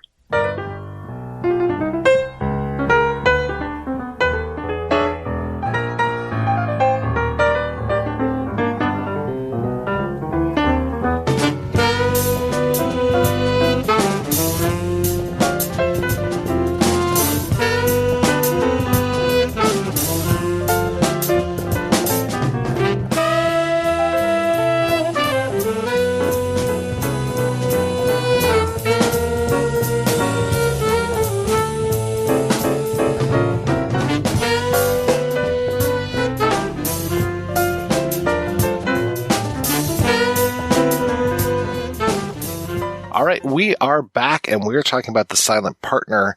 And we've mentioned a few times before that this was based on a book and that there were actually 2 adaptations of this book beforehand. A lot of people know about the 1969 film, and I'm going to try my best Danish here.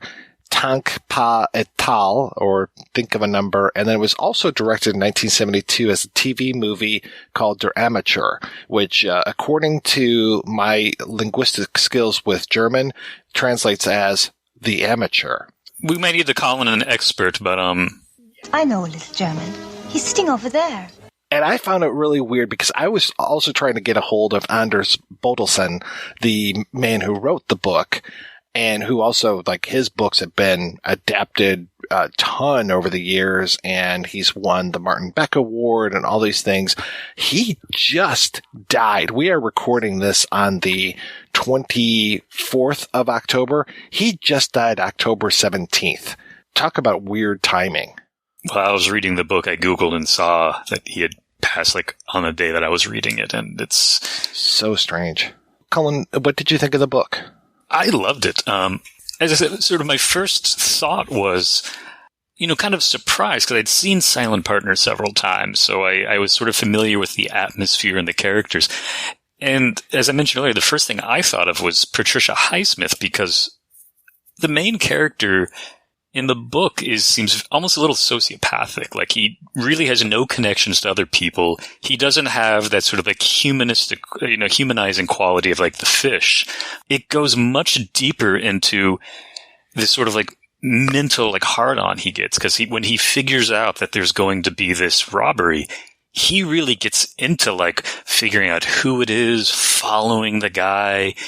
He becomes much more of a criminal than Elliott Gould does in this movie. And I thought, I like both versions. But yeah, it's, a much darker character. And the, villain, I thought was, less menacing. And I thought it was interesting that, sort of by the end of the book, like the bank teller seems a little bit badder and more villainous than the actual villain. I really enjoyed the Dutch version up to a point, up until about halfway through it. And I guess it's probably got something to do with the fact that I know The Silent Partner so well, and it wasn't quite what I expected. And I did want to see, of course, where it went to, but the direction it went, I wasn't really, I didn't quite, I didn't believe it, really. That ending it keeps much more it adheres closely to the original novel. Yeah, I do remember. It's been years since I've read Think of a Number, but I do remember that they end up, in Morocco? So it's kind of Tunisia, I thought? Okay, that could be. I'm 1 or 2 countries over. If anybody has not read the book and wants to and doesn't want it spoiled, please come back. Read the book and come back to us, as you said at the beginning, Mike. But the book, sort of has the structure of The Silent Partner until about 2/3 of the way through, which is when the bank teller and the Elaine character get together. And then it shifts to several years later when the criminal gets out of prison and follows the bank teller as he's going on vacation to this home that he's bought with the money with the other woman. And there's a detective who's following the criminal. So you have this like multiple cat and mouse chase going on at the same time. And then it ends in a, much, darker, twist where you see the bank teller, actually, committing murder, and it ends on a more sardonic. I don't want to give away the very ending, but it's unsettling, with things left unresolved. It reminds me a little bit of the end of Manhunter, the whole idea of the Tooth Fairy coming back and attacking the family in the home. It's like now, like, the criminal has followed him all the way to Tunisia and is trying to do that. And to your point, the cops in The Silent Partner, like I listened to one of the commentary tracks on The Silent Partner, or the commentary track, and they kept talking about how, like, oh, well, the cops, they know something is up, but they just don't know exactly what is up. It doesn't feel like that to me in The Silent Partner. They feel very clueless to me, and it feels like the cops are just there as a mechanism, and that Miles uses them or doesn't use them when he needs to. The whole idea of him calling the cops when he plants the van out in front of Renkel's house. Okay, great. But then they have that lineup of all the criminals, and he could finger Renkel right there and be like, oh, that's the guy that came into the bank. But it's like he knows that by doing that, Renkel's going to be sent away for a long, long time, but he doesn't want that. It feels like he just wants him out in a certain amount of time, and then he's like, no, I don't recognize any of these men. Though that number 2, and I love how he does that. That number 2, he did look very familiar, and then the cops are like, correcting him. They're like, well, of course he looks familiar. We showed you a photo of him. He's like, oh, okay. Just like, again, that play acting thing that he's doing. But yeah, it's like he is so smarter in that version, in The Silent Partner, than in Think of a Number, that I agree with you. He does feel a lot more sociopathic in The Silent Partner. I guess it does feel more Highsmith in that way, in the way that those characters in her books are much more sociopathic, and in The Silent Partner, feels more like he's cunning than a lunatic. Because the book also doesn't have that redeeming relationship between him and the Susanna York character. And even the relationship with Elaine in the book, the Elaine character, it's purely, we have money, we bought property. Like, there's no sense of, like, shared love. And at the end, when things start to fall apart, she's just like, fuck it, I'm gone. When it gets to that halfway point, or is it maybe it's about halfway, maybe just after, when things do go off in a different direction, and as you say, they go off on holiday together, or maybe they're escaping forever. Again, with the subtitles not being quite right, it's hard to tell if they're going away forever or just a wee holiday. That's the bit where, for me, it just kind of loses it a little bit, and I mean, I suppose none of it is believable, but it certainly Silent Partner does make it feel a bit more believable. And then in this one, maybe it's just kind of loses it a bit for me. But no, I think it was a very fantastic attempt, and I suppose if I'd only ever seen that version, maybe I'd feel a bit different. As it is, it's not quite. It's not a remake, is it? It's more just the second version of it, the Canadian version. Sorry, the international version. Yeah, sure. Think of a Number was written during a time when there was a real renaissance of crime fiction that was happening. I think a lot of people that are listening to this podcast will remember, the Millennium series, The Girl with the Dragon Tattoo. That was kind of a new renaissance of crime fiction that we were getting over here in the States, that was being translated from, I think that was Swedish. I could be completely wrong, because I used to mix up Sweden and Switzerland all the time just because of the and Swahili. No, just those two things. That's Swahili. In the late 60s, early 70s, there was a real renaissance of crime fiction that was coming over from Denmark. And I mentioned Martin Beck, the Martin Beck Award. That was based on, I can't remember the two writers, and I'm not going to attempt to say their names, but they gave us the book that Man on the Rooftop, I think it is, and then definitely The Laughing Policeman was one of the series of these Martin Beck books. And so this was kind of part of that renaissance as well, as far as this crime fiction that was going on.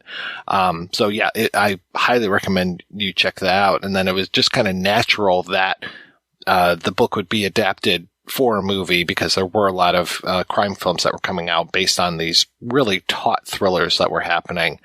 I was very pleased when I was able to see, I know the subtitles on Think of a Number suck, but at least there are subtitles, as opposed to the 1972 version. They're amateur. The director of that, Rainer Erler, actually sent me a copy of that film years ago, because otherwise it was just impossible to find. 1972 made for TV version of the same story for German television, and Erler, it's funny because the director of Think of a Number very much specialized in TV movies as well. He had a few theatrical films, but when it came to Erler, I think almost everything that he directed was a TV movie. And I would love to see more of him, because I thought he handled the story very well. Though it's a little bloated, I think that the movie itself, even without commercials, runs 2 hours. Yeah, so it's a little too much. There's a little too much stuff there. We talked about how The Silent Partner, every single scene counts. This one, maybe not so much. I really liked the style of amateur. Like I feel like there's a lot of like handheld stuff. The camera was like kind of like really like in their face. It almost had like a little bit like a docudrama feel, and I thought that was great. I like that the criminal is younger, and it almost feels like the bank teller, the Miles Cullen type character, seems to be older and wiser and just sees this younger guy and is able to fuck him over because he is younger and inexperienced, and that he figures it out so quickly. And Jonathan, you mentioned the whole thing like following the guy on the motorcycle. I mean, that's in both of these versions, is the whole idea of Miles really being even more of an investigator and doing that upfront work and finding everything out about this guy before the robbery even takes place. Feels a little calculated, let's say. I mean, I like the idea of him following him, but it definitely works better without him doing that. So it's fascinating seeing these two versions, isn't it? The sort of alternate path that Miles in inverted commas takes. I agree with you that I really like seeing all the different versions, and something I walked away having, read the book and compared it. I think this is a great example of an adaptation that's not totally faithful, but makes the right changes for the final form that it takes. Like, I don't think it really compromised anything from the book. And in fact, I think in some ways it's sort of improved, but it's not just an improvement because it's a total different, it has a different scope. It has a different aim. As we were saying, like the first book feels a little more sociopathic and darker, and that's not what they were going for with the silent partner at all. I think it's an example of what a great adaptation should be and can be. In that first version of it, the robbery, he's not wearing a Santa outfit when he does the robbery. I think that is interesting, and I think it works much better in the silent partner. 100%. Like, I noticed how the guy's selling Christmas trees in the Dramature, and I'm like, okay, you're almost there. But like having Santa come in and do the robbery, I mean, that is so visually striking and so great. And then having him dress in drag at the end of the silent partner, I'm like, okay, that's wonderful. Like, I love that he never comes in as himself, that he's always doing somebody else, that he's a woman, that he's Santa Claus, and just that visual. And the people that marketed this film, even though it wasn't necessarily marketed as well in the US as it could have been, but the people that did the marketing, they knew what they were doing, having all of these images of Santa Claus with a gun. I was like, this is great. This is around the time of, like your Black Christmases, these kind of things where like Santa is now a psycho killer. And it's basically the same thing that they're doing in this. It's like, here we have Santa Claus with a gun. It's a very, very striking image. And I love when he steals that car. I'm a little surprised that Reichel didn't have a better getaway vehicle going on, but when he steals the car and he's in there and he's just peeling off all the Santa stuff, I'm just like, yeah, this is really good. I really appreciate that. I think that might be the first time, I could be wrong, I want to say that might be the first time that we see Christopher Plummer without all the makeup and the Santa stuff on. If they don't have that before, it's a great reveal of him to be like, oh, this is the guy. This is going to be our guy that we're going to be following through the rest of the movie, is Christopher Plummer. To your point about the lack of a getaway vehicle, it took me, 3 or 4 viewings before it sort of dawned on me. I kind of get the feeling that Christopher Plummer is not the badass criminal that he wants to be in some ways. Like, I think he's a bit of a hustler. Like, you keep talking about his looks, and him being like a sexual figure is so important. And I think, it doesn't say what he did to get by, but I bet he was just like a low-life criminal that, could manipulate people, do some small crimes, beat up some people. Like, he wasn't intending to make $50K off this bank robbery. He probably saw it as like, easy thing. I'm in a costume. Get a few bucks, get out quick. And it escalated to something that even he couldn't handle. Does Elaine not mention at one point that he killed 2 people before? I totally get what you're saying, and that is the impression you would get. So whether she's telling the truth, of course, she could be, maybe she's embellishing it just to make him seem a bit scarier. He could have lied to her, too. He certainly lies a lot. Though the cops know him. He does have a history of something. So it could be the hustling. It could be the murder. I would think they would have brought that up a little bit more. But I find it interesting too that the people at the gym all know him. Like that's, I think the first time we hear his name is when he's walking out of the sauna and they're like, "You really did it this time, Wrinkle." You know, and like all of these guys know this dude, him and his little, you know, black briefs and stuff. It's just like, at first I was like, is he naked in the sauna? Is he going to kill her while he's naked? Is this a Eastern Promises type of thing that's going on in here? But he does have the little black briefs that he's doing. He seems like he's very much a patron of this gym, very much concerned with his looks and his physicality. And so, yeah, that idea of him being a hustler, whether it is a hustler of I'm doing small crimes or whether it's an actual hustler like I'm, you know, giving sex for money kind of thing, I could buy either one. Because damn, he is looking good in this movie. Well, yeah, he is. The makeup really works for him, doesn't it? I tried years ago to talk to Plummer about this film, and I actually got all the way up to the point with his either agent or manager where they were going to set up an interview, and it just, one of those, like, all of a sudden all communication stopped, and I don't know what it was.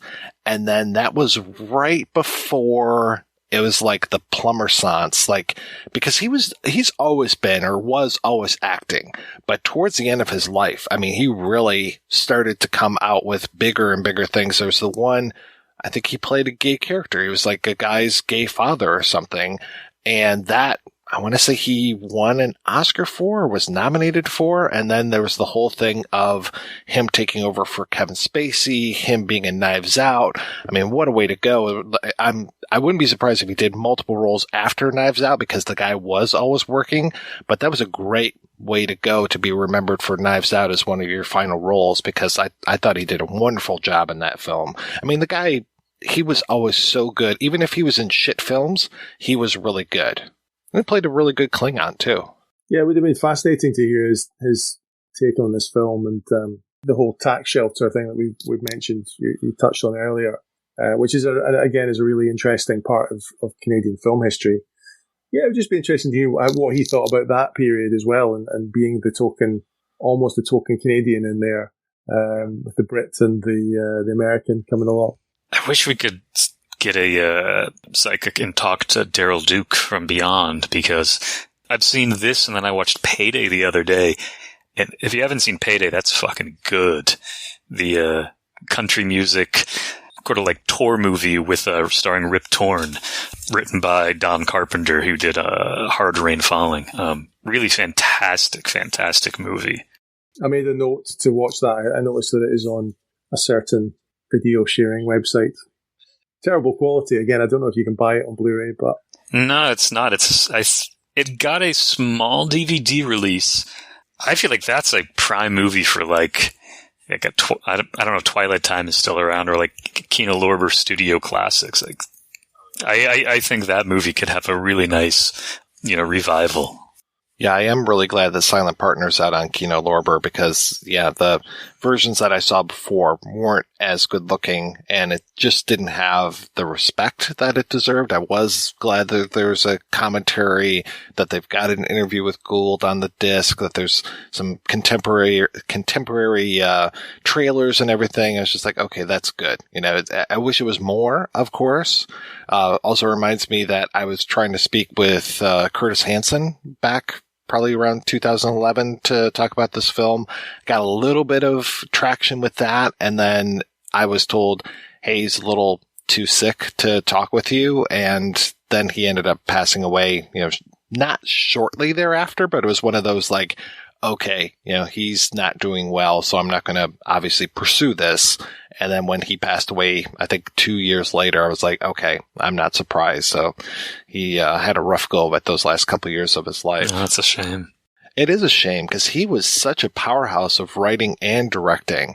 And looking at some of his like erotic thrillers, like what was it, Bedroom Eyes, I think it was. And of course he ended up co-writing and directing one of my favorite films of all time, LA Confidential, which I love that the beginning of that is all set around, bloody Christmas. So you've got that Christmas theme playing through it. And I mean, okay, go for it, Shane Black, but I do like the Christmas themes of The Silent Partner and LA Confidential a lot as well. Yeah, The Silent Partner definitely deserves... I've not got that Blu-ray edition, but I'd like to get it. But I do wonder if there's still maybe one more edition still to come from some other label, maybe like Indicator. Of course, with many of the cast and crew maybe not being here anymore, that is going to be tricky. But just going back, the tax shelter stuff, Toronto, maybe modern, having some sort of scene comparison, Toronto then and now would be I'd love to see where that building is that Elaine was was put into the foundations of. I wonder what that is now. Probably just an office block, but it'd be nice to see. It was interesting too that this was one of the early, who was it, Kassar and I can't remember the other gentleman's name that ended up forming Carol Co. So it's like a little precursor for that. Yeah, when I saw the, Kassar and Vajna, very many happy memories of seeing their names at the front of movies from the 80s and early 90s. So it was a nice little, surprise going back this time.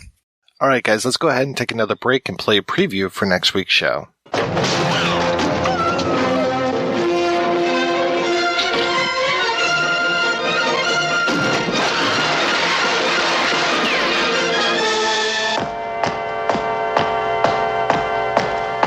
Walker is an emotional and primitive man. Do you remember when we met? Suddenly, we were together. Lee Marvin is Walker, the hunter and the hunted.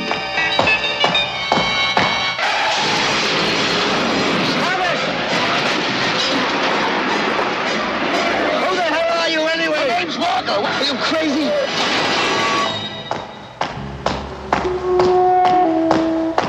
You ever meet Walker? He makes my flesh crawl.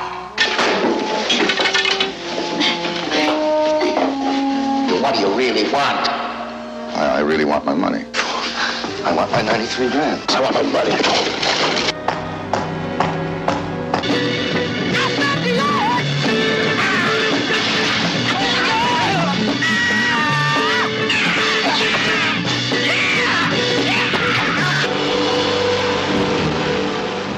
Even deserted Alcatraz Island is not immune to Walker's vengeance.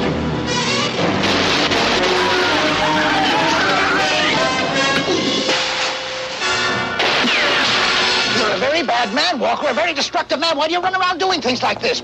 Feel the blast of emotions at point-blank range. What do you want from me, Walker? You're supposed to be dead.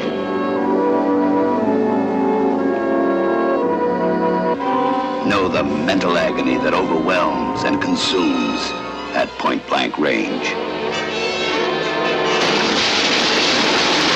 Experience rapid-fire action at point-blank range. Things aren't done this way anymore, Walker. Let's be reasonable.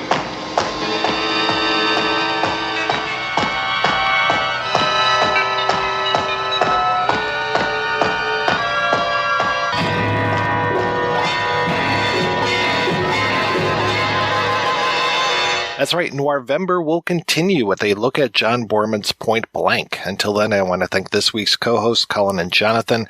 Jonathan, what's been keeping you busy, sir? Well, right now, or right after this, I think, I'll be going back to writing a book about a Scottish film, Local Hero. And I was lucky enough to chat to Bill Forsyth a few years ago. And now I'm going back and speaking to other actors and cast and crew that were involved in that film. So that's my kind of current big project. And I think I was on earlier this year, wasn't I, Mike? I think talking about the Highlander book that I brought out. So yeah, it's been a busy year. And Colin, what's happening with you, sir? I'm still over at Pulp Serenade, www.pulp-serenade.com. I'm trying to post some more often. I think I did for the first time in a couple months yesterday. But I'm working on a book on Daykeen, which has been keeping me busy for the past year. Hopefully can be wrapping that, up, end of this year, and then start to figure out how to get that sucker out there. I'm still waiting for that cover of the main theme from Emperor of the North Pole. I am behind on that. This stupid book's been keeping me from doing that, which is going to be my real masterwork. And after I do that cover, I can retire. Well, thank you so much, guys, for being on the show. Thanks to everybody for listening. Head on over to the website, projection-booth.com, where you can read more about today's episode. You'll also find a link over to Patreon, where you can make a donation to the show. Every donation we get helps the Projection Booth take over the world.